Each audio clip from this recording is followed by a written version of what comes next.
What is art? শিল্প আসলে কি? শিল্পের সংজ্ঞাটা এক একজনের কাছে এক এক রকম। আমি হয়তো পুরো বিষয়টা আপনাদের সামনে উত্থাপন করতে পারবো না, কিন্তু আমার দৃষ্টিভঙ্গি থেকে শিল্পটাকে আমি শেয়ার করতে পারি আপনাদের সাথে। শিল্প শিল্প আমার কাছে সব কিছু সুন্দরভাবে সম্পাদন করার একটি প্রক্রিয়া। যেমন রান্না করা একটা শিল্প। হয়তো অনেকে এটা মানবেন না, তবে যত্ন সহকারে ভালোবেসে কোনো কিছু সুন্দর করে তোলাটাই হচ্ছে আমার কাছে শিল্প। আমি শৈল্পিকভাবে জীবনটা পার করতে চাই এবং সে প্রচেষ্টায় রয়েছি। এই জন্য বাঁধা ধরা যে কোনো একটা কিছুতে আমি নিজেকে আটকে রাখিনি।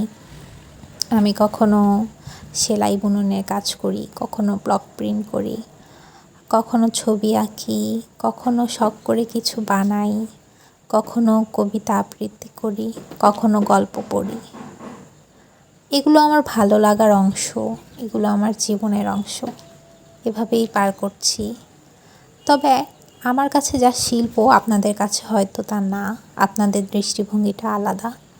আপনাদের কথাও আমি জানতে চাই যে আপনারা কোন জিনিসটাকে শিল্প মনে করেন। What is art to me shouldn't be to you. অথবা হতেও পারে আমার মতো আপনাদেরই চোখ রয়েছে একই জায়গায় সীমাবদ্ধ। এইটা আমি নতুন একটা শাড়িতে কাজ করছি, এটি চলমান অবস্থায় রয়েছে। শেষ হলে আপনাদের সাথে অবশ্যই শেয়ার করব। সে পর্যন্ত ভালো থাকবেন।